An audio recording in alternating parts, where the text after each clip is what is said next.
अस्सलामुअलैकुम प्यारे भाइयों दोस्तों, कैसे हो? खैरियत है, खुश हैं? ठीक है, अल्लाह ताला आपको खुश रखे। 18 जून है आज, और कल जैसा कि आपको पता चला है कि जनाब अख्तर मैंगल साहब ने हुकूमत से इत्तेहाद तोड़ा। और वो मैंने आपको कल बताया था कि उन्होंने अचानक क्यों ऐलान किया, क्योंकि अब वो इत्तेहाद रखना ही नहीं चाहते। जब पहले बता दिया जाता है कि जी हम इत्तेहाद तोड़ने लगे हैं, जब ये करेंगे तो वो हुकूमती दबाव और दूसरे दबाव जो है ना आ जाते हैं, तो वो बात आगे नहीं बढ़ती। पहले इसलिए 2 दफ़ा ये ऐसे हुए। तो उन्होंने चूँकि पक्का डिसाइड किया था, उनकी सेंट्रल कमेटी ने डिसाइड किया था, इसलिए ये इत्तेहाद बिल्कुल ख़त्म हो गया। और इत्तेहाद ख़त्म होते ही हुकूमती सफ़ों में सफ़े मातम बिछ गया और खलबली मच गई और परेशानी की लहर दौड़ गई। जबकि अपोजिशन जो थी उन्होंने भी तहरुक पैदा किया और अपना शो किया सारा। तो सबसे अहम ख़बर तो आपको ये दें कि आसिफ अली जरदारी साहब ने बीमारी के बावजूद फौरी तौर पे अख्तर मैंगल को फ़ोन किया और कहा कि ये सिलेक्टेड और कठपुतली हुकूमत ने मुल्क तबाह कर दिया है। अच्छा किया है आप इस हुकूमत से अलहदा हो गए हैं, हम आपको वेलकम करते हैं। दोस्तों, ये होती है सियासत। उनके बाद मौलाना फजलुर रहमान साहब ने अख्तर मैंगल साहब से रब्ता किया है और उनको हौसला दिया है कि आपने जो ये इक़दाम उठाया है वो बिल्कुल सही उठाया है, पाकिस्तान की खातिर उठाया है। तो दोस्तों, उसमें और जो कुछ डेवलपमेंट हुई है वो थोड़ी सी आपके गोश गुजार करनी थी। जैन बुगटी जो जमहूरी वतन पार्टी के सरबराह हैं, उन्होंने भी हुकूमती पार्टी से अलहदगी का ऐलान कर दिया है। और इसके अलावा और भी जो पीर पिगाड़ा वगैरह का ग्रुप है, उन्होंने भी जो है ना इंदिया दिया है। और MQM वाले भी फिर अपने मुतालबात मनवा रहे हैं। लेकिन MQM पे आप इतबार नहीं कर सकते, बाकी लोग ठीक है। बाकी ये अख्तर मैंगल पे ये चेमे गोइयाँ कर रहे हैं। शिबली फराज बयान दे रहा है कि जी हम इसको मना लेंगे और 2 दिन में मसला ठीक हो जाएगा। और इमरान खान ने भी अभी मीटिंग बुलाई हुई है, मीटिंग जारी है बल्कि उनकी, कि जनाब इसका क्या हाल है क्या नहीं है। मैं ये समझता हूँ कि इस वक्त सबसे पहली जो जिम्मेदारी, आप फिर मेरे दोस्त कई दफ़ा जो मुस्लिम लीग नून के हैं ना, वो मेरे ऊपर तनकीद करते हैं कि सर जी आप ये कहते हैं। अब मुझे आप ये बताएं कि फजलुर रहमान साहब ने भी रब्ता कर लिया है, आसिफ जरदारी साहब ने भी रब्ता कर लिया है, तो क्या एक और शख्स को नहीं रब्ता करना चाहिए था? आप बताएं। बल्कि आप बताएं कि सबसे पहले रब्ता किसको करना चाहिए था? जी हाँ, आप बिल्कुल ठीक कह रहे हैं, सबसे पहले रब्ता शहबाज शरीफ साहब को करना चाहिए था। क्योंकि अगर इनकी हुकूमत जाती है तो फिर शहबाज शरीफ ही वज़ीर आज़म के तौर पे मुतबादिल है ना, वही अल्टरनेटिव है। लेकिन उन्होंने अभी तक कोई वो नहीं की। अलबत्ता राना सनाउल्लाह साहब ने कल बयान दिया था फौरी तौर पे कि हम अदम एतमाद ला सकते हैं। लेकिन शहबाज शरीफ को चाहिए था कि वो फौरी तौर पे अख्तर मैंगल साहब को फ़ोन करते और उनको कहते कि भाई बिल्कुल आपने ठीक किया है, हम आपको वेलकम करते हैं, जिस तरह के जरदारी ने और मौलाना फजलुर रहमान साहब ने किया। तो दोस्तों, आपको ये मैं बात बताऊं कि ये बिल्कुल ये शहबाज शरीफ साहब को अब जो है ना वो टेलीफोनिकली और इस तरह तो सर वो रब्ता कर सकते हैं ना, टेलीफोनिकली तो रब्ता कर सकते हैं। अब कल का अभी तक रब्ता नहीं किया, उनका रब्ता बनता था। मुस्लिम लीग नून वालों ने किसी ने भी रब्ता नहीं किया।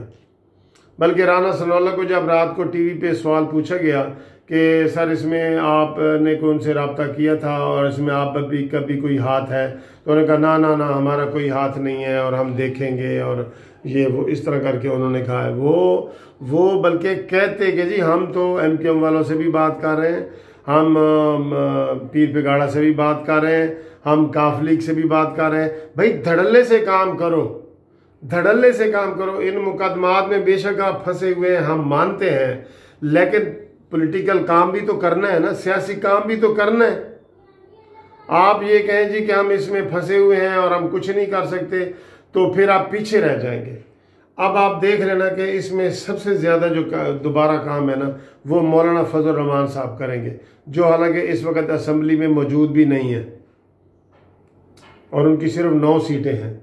तो जनाब अली, ये बड़ी अहम पेशरफ्त है। इसके शहबाज शरीफ साहब को फ़ौरन उनके साथ रब्ता करना चाहिए और उनको वेलकम करना चाहिए और उनके पार्टी के दोस्तों को कहना चाहिए, अगर वो नहीं मिल सकते तो उनको आसन इकबाल साहब और ये ख्वाजा आसिफ साहब, ये लोग जाएं और उनको मिलें इस्लामाबाद में और उनके साथ इज़हार मोहब्बत करें और उनको कहें कि आपने बिल्कुल ठीक किया है, पाकिस्तान की खातिर आपने इत्तेहाद किया था और अब पाकिस्तान की खातिर आपने उनसे अलहदगी की है, क्योंकि आप ये समझ रहे हैं कि पाकिस्तान डूब रहा है।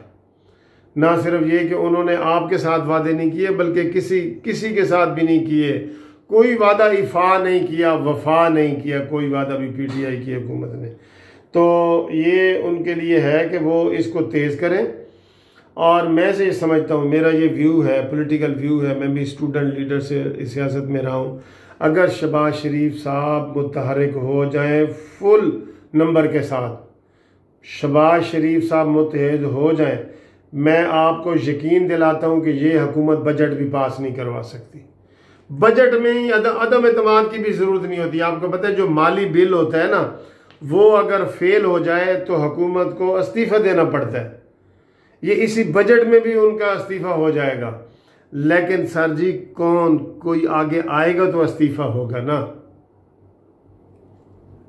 कोई आगे आएगा तो इस्तीफ़ा होगा। हम तो माइल बकरम हैं, कोई साइल ही नहीं, राह दिखलाएं किसे, कोई राह रवे मंजिल ही नहीं।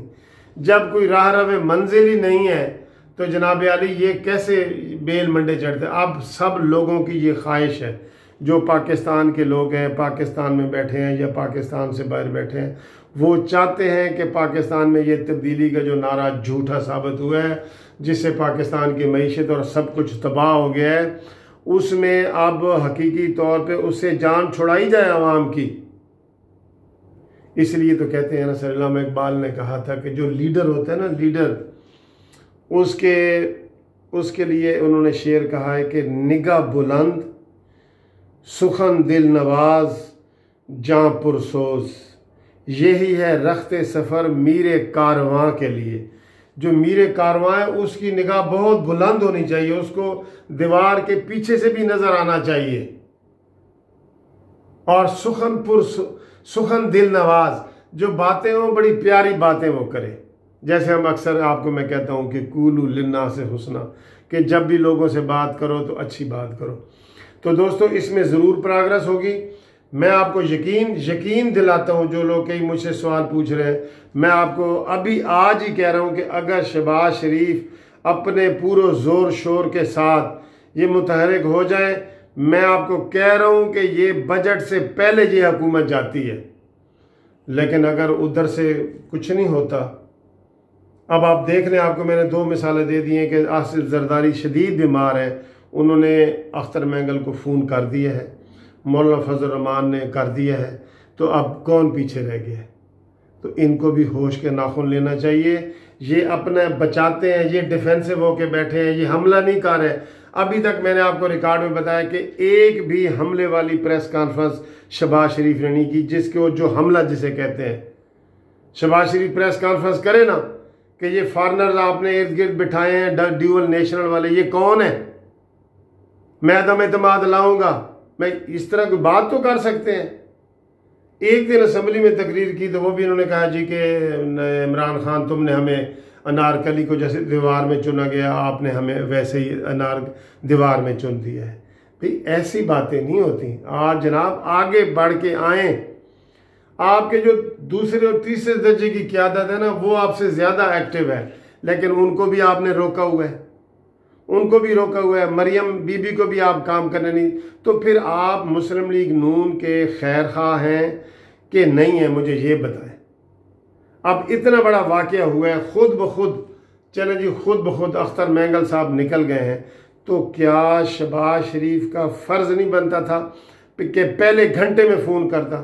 लेकिन उसने क्यों नहीं किया? उसने नहीं किया कि भाई मेरे ऊपर इल्ज़ाम लगेगा कि इसको मैंने कहा है अख्तर मैंगल को कि हट जाओ। और ये अपनी स्किन बचाने के लिए। इस तरह नहीं होती, फिर सियासत में ऐसे नहीं होता। इसलिए आपको मशवरे देते हैं कि अगर बीमार है तो फिर क़यादत मरीम नवाज़ को दे दें। लेकिन दोस्तों मैं आप कह रहा हूँ, शहबाज शरीफ साहब आपको भी कह रहा हूँ, आप एक्टिव हो जाएं, कुछ नहीं होगा, एक्टिव हो जाएं। ये कठपुतली और सिलेक्टेड हुकूमत जो आसिफ जरदारी ने कहा है ना, ये चंद दिनों की मेहमान है। आए आगे, आए आगे आए।